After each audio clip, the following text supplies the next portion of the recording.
This week, a series of critical warning signs went off on my macro dashboard. First off, the market just killed the odds of a September rate cut. Second, the US dollar was weakening, but now it's reversing course with a vengeance. And third, short-term liquidity is about to start being pulled out of the system due to the TGA rebuild. These are not the signals that kickstart an alt season, so what does this mean for the overall timeline? Today, we're re-examining everything from the bottom up. We're going to connect these new warning signs to the biggest catalyst on the horizon, from the coming altcoin ETFs and the Clarity Act to the single biggest liquidity lever that almost nobody is talking about, all to build our new updated roadmap and timeline and answer the question, when will alt season begin? Because I believe that this new data doesn't cancel the bull run, but it confirms my 5-year cycle thesis now more than ever. Okay, this week was a huge week in the world of macro because we got some massive updates.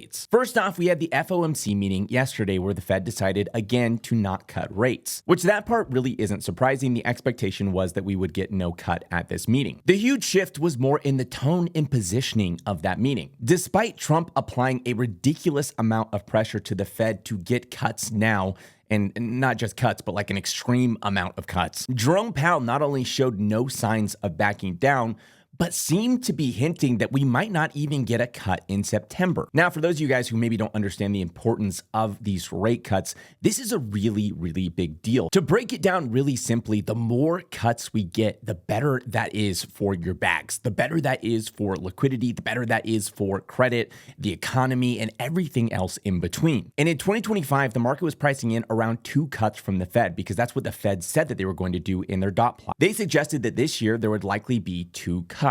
But now it's looking like there's at least the possibility we might not get 2 cuts in 2025. We might not even get 1 cut in 2025, depending on how things go. And as you can see on Polymarket, post that meeting, the odds of the rate cut completely flipped. Before that meeting, there was a 55% chance we would get a cut. After that meeting, there's a 61% chance we won't get that cut. And now the market's even pricing in no cut in October as well. And to be absolutely clear, this is extremely bearish for risk assets, and this is extremely bearish for altcoins. However, this is just one piece of the puzzle, and today we're examining the entire picture. Because I can promise you there's actually some pretty insane catalysts on the horizon that not very many people are talking about. And at the end of this video, I'm going to be sharing the exact date that my model is predicting on when alt season will start, and the exact structure that my model is predicting on how alt season will play out. Will we get the first 5-year cycle? Is it going to bleed into 2026? Are we going to have just one short burst at the end of 2025? Is it possible we start in 2026, or is it possible we get no alt season at all? The second big update from this week was the Treasury's QRA. This update got a lot less headlines, but was arguably even more important than the rate cut decision. This is the quarterly refunding announcement from the Treasury where they talk about how much issuance in terms of debt there's going to be. They went into details about the TGA rebuild and a bunch of other details that are really important when it comes to global liquidity. If you guys don't know how this works, the more that global liquidity goes up in terms of year-over-year momentum, the higher risk assets tend to go. In fact, every single historical alt season is perfectly correlated with a huge burst in year-over-year liquidity. So liquidity is an extremely important piece of the puzzle when determining what's going to happen with alt season, when it's going to happen, and how it's going to play out. And during this, they announced that $850 billion is the target for the TGA rebuild by the end of September. The TGA rebuild is a liquidity siphon. It is a very bad thing when it comes to the markets and risk assets. And this liquidity siphon in the form of $850 billion is going to be happening between now in the end of September. In the short term, initially, this liquidity is going to be coming from the RRP, which isn't as bad and is more liquidity neutral. However, by about early September, that RRP should run out, and then this liquidity starts coming out of bank reserves, aka it's going to start reducing global liquidity supply. And it's going to be around $410 billion in liquidity siphoned out, which is not a small amount. On top of that, as I mentioned earlier, dollar strength has been reversing with a vengeance. Dollar strength fell from 110 down to a bottom of 96 back in early July. But since then, dollar strength has aggressively reversed course and climbed all the way back up to 99. And if you don't understand how this works, dollar strength going down is bullish for liquidity. This increases the supply of global liquidity due to a number of reasons, but one of those reasons being it allows other countries to stimulate in their economies and weaken their own currencies. And in reverse, dollar strength going up is bearish total global liquidity, and therefore it's bearish for crypto and risk assets. Now, I know all of this sounds extremely bearish, but I promise you, I've only shown you one side of the coin up until this point. The other side of the coin is where all the bullish catalysts lie. And I promise you, there are some insanely bullish catalysts ahead, including the single biggest liquidity lever that almost nobody is talking about. First off, for those of you who don't know, Jerome Powell's term is up in early 2026. And that means Trump gets to handpick his replacement. Now, Trump wants a lot of cuts. He's called for 300 basis points of cuts to be made. And that means he's going to put someone in that position that's extremely dovish. And extremely dovish just means that they're likely to cut a lot. And while the Fed chair doesn't unilaterally make decisions for the Fed, they are the voice of the Fed. They are the leader of the pack. They get to set the agenda and the tone, and they typically have huge sway in the direction of the Fed. Trump should also get to appoint 2 other members of the Fed, which means in this scenario, it's really likely that Trump is going to get what he wants. And if we don't get cuts in September or October or this year, we're almost guaranteed to get those cuts in 2026. And that's going to mean more liquidity, cheaper credit, and it's going to overall be extremely bullish for Altseason, altcoins, risk assets, etc. On top of this, we also have the Clarity Act, which is an extremely hyped crypto bill that should give a lot of regulatory clarity to the crypto space as a whole. Basically, this will remove a lot of legal overhang and legal risk, allowing institutions not only to hold crypto, but also on the other end of the spectrum, allow for more crypto innovation to happen. When there's less regulatory risk, you're going to have more teams come into the space, try to build products, release new features, etc. You're going to have a pathway for tokenized securities and all kinds of new cool products that we haven't been allowed to do up until this point. It's going to allow exchanges like Coinbase, Kraken, etc. to list more tokens on their platform because they're going to have a really clear framework to say this is a security or this isn't a security. And just overall, it's going to further legitimize not only crypto as an asset class, but altcoins as an investment class in the eyes of both TradFi and retail allocators. And it's hard to understate how extremely bullish this bill is, not only for crypto, but for altcoins specifically. And right now, based on its current progress, this bill is most likely to come into effect either December 2025 or early January, February of 2026. Which, speaking of altcoins, we also have as a catalyst on the horizon the altcoin ETFs. Currently, there are a range of altcoin ETFs that are seeking approval. Right now, Solana has already had one ETF approved, but currently VanEck, Fidelity, 21 Shares, Grayscale, CoinShares have all applied for their own ETFs, which are currently sitting at 90 to 95% odds of approval. XRP has its own ETF from Franklin, 21 Shares, Bitwise, and Grayscale. That's currently sitting at 85% odds of approval. Litecoin has its own ETFs, and it's sitting at 90% odds of approval. Dogecoin has its own ETF from Bitwise, 21 Shares, and Grayscale, and it's currently sitting at 80% odds of approval. And even 2 companies have applied for a Polkadot ETF, which is currently sitting at 85% odds of approval. Odds are that all of these end up getting approved, with approval happening sometime between October and November 2025. And you really don't have to be a genius to guess how this will likely play out. Even moderate success with any of these ETFs is going to inspire an entire another wave and batch of tokens to get their ETFs launched. A ton of speculation on which tokens are going to get ETFs launched. This is the classic altcoin down the stack rotation that we've seen in past cycles, and you can already see a very clear structure developing for all these things to take place. On top of this, this is just another massive wave of legitimization when it comes to altcoins and altcoin investing. You're gonna have people going on CNBC talking about the XRP ETF and the Polkadot ETF and the Cardano ETF, the Solana ETF, etc., and why it's a good investment and why you should put 1% of your portfolio into altcoins. You're like literally at this point, you're having to bet against the Wall Street marketing machine. And I've talked about this a ridiculous amount before, but in terms of size, the entire crypto market is sitting at $4 trillion in market cap. Every crypto in existence put together,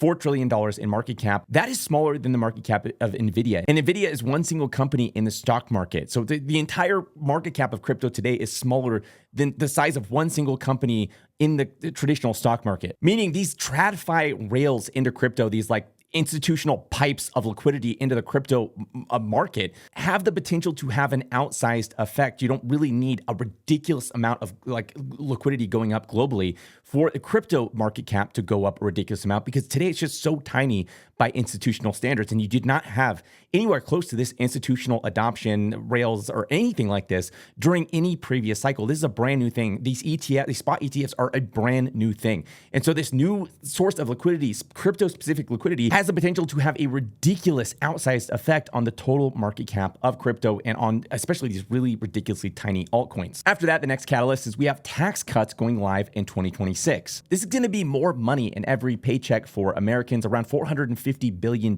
in total, which just means more liquidity out there sloshing around in the system, ready to push asset prices higher. On top of that, we have an absolute unhinged move but I don't even know who submitted this bill, but it's currently sitting at around 60% odds of, like, in some form, this is going to go through. 60% odds is we have stimmy checks on the table once more. Right now, there's a proposal for $600 tariff rebate checks. Stimmy checks that are proposed to come in early 2026. This is going to be paid for by tariffs. It's a way for, like, the Trump administration to claim a weight on the tariffs, being like, hey, we had these tariffs to give back to the American people, and now I'm actually literally giving you cash in your hand right before the midterm elections. This goes hand in hand with Scott Bessent's and Trump's strategy to run the economy hot. They want this thing flaming hot. They want the business cycle booming. Again, especially going into midterm elections. This is really, really important for them. Like, they want the midterm elections to be a huge success. They want Americans feeling good, feeling happy, feeling healthy. Their whole strategy to deal with the debt originally was like, hey, we're going to try to cut, do all this cost savings. They figured out that's way harder to do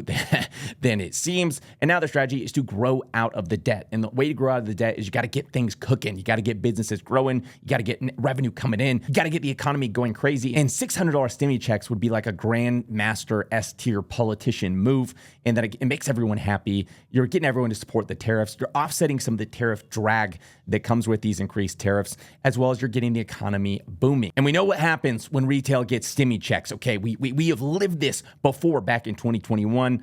Odds aren't hugely high. 60% is not. It's a little bit better than a coin flip, but those are some decent odds at potentially a massive, massive catalyst when it comes to the market. And finally, potentially the single biggest lever in terms of liquidity unlocks is the coming changes to the SLR, now termed the eSLR. This is something I've talked about in the past as like a theoretical thing that Scott Bessent had mentioned offhand that they might be doing, but now is in the works and looking likely to go into effect by early January 2026. This new rule would allow banks to hold fewer reserves, basically freeing them up to lend and trade more. And this has a ton of second and third order effects. The most direct effect is basically, think of it as a new fire hose, a new source of potential liquidity in terms of global liquidity. And in terms of the way that they're laying it out right now in total net capacity, it equals around 4 to 4.5 trillion in total potential liquidity, although it's extremely unrealistic that they would deploy anywhere close to that full amount. But doing a rough estimate, by the end of 2026, that could potentially be a $1.3 to $1.9 trillion increase in global liquidity. And that's specifically just the first order effect of like reducing that leverage ratio. There's actually some huge second order and third order effects in terms of global liquidity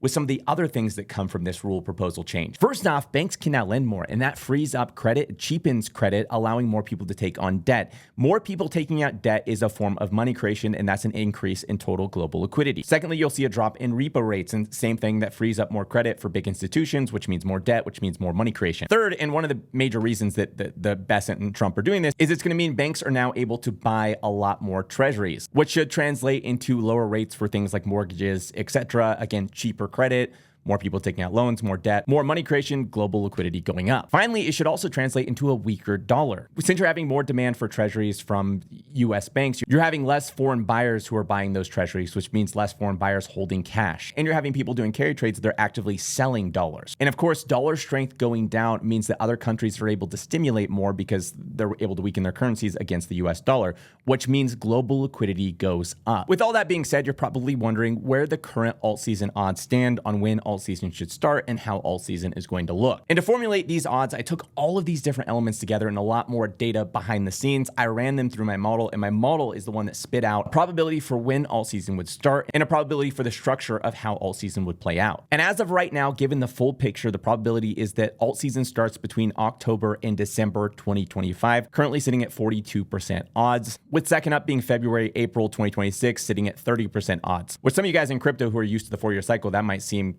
counterintuitive because you're heavily expecting we're going to have this crazy blow off top at the end of the year. But if you just look at the picture I just showed you, you can see like the majority, the lion's share of liquidity actually doesn't come in 2025. It comes in 2026, meaning you should be prepared for an outcome this time that is radically different than any past cycle you've seen before. As I've been saying, I believe this is going to be crypto's first 5-year cycle. And by the way, I recently put together a video called the 7 tokens I'm buying to turn $10,000 into $1 million.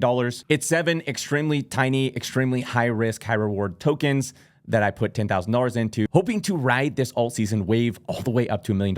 It's absolutely insane, unhinged. I don't know if I'll get anywhere close, but if you're interested, make sure to go check out that video. In terms of shape, the single highest probability outcome is a two-stage burst pattern, similar to sort of like the 2021 bull market, where basically we see alt season go crazy starting in October. We see a pause at the start of 2026, maybe in January, maybe in February. Then March through November 2026, we have an absolutely unhinged melt up, fueled by a credit boom, weak dollar, tax cuts, potential stimmy checks, and a ton more. And currently that's sitting at around 56% odds. The runner-up would be a compressed single wave cycle between February and October 2026, which is sitting at 28% odds. As always, we'll see what happens and I'll keep updating as things progress. By the way, if you're interested in getting weekly video market updates, I do weekly video macro market updates kind of like this in the Obsidian Council. I also do updates every time I buy and sell. I share a bunch of different stuff from my various different models, including the Bitcoin 2-week model and its price predictions, as well as just a ton more. Currently, the Obsidian Council is closed to new members, but if you're interested in joining, there's a waitlist in the description of this video. As always, of course, none of this is investment advice. I'm obviously not your financial advisor and you always need to do your own research. If this video is helpful, make sure to hit the like button. And if you want to see more videos like this, make sure to hit that subscribe button and the little bell next to it to be notified each time I release a new video.